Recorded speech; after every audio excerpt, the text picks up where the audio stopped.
Question 4, and this is a relatively straightforward one, x squared plus 6x, and on initial looking at it you may think, oh, maybe this is the difference of two squares, but you should always carry out your check for a highest common factor first, and as you can see that's what this question is going to be.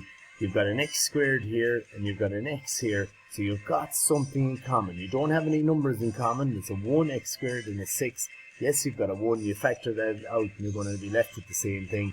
So no number really in common, or higher than 1 anyway.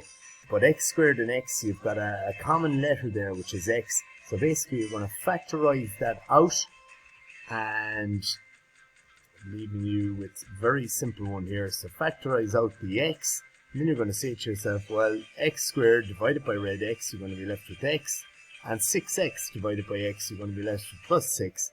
And question 4 is as simple as that for a highest common factor question.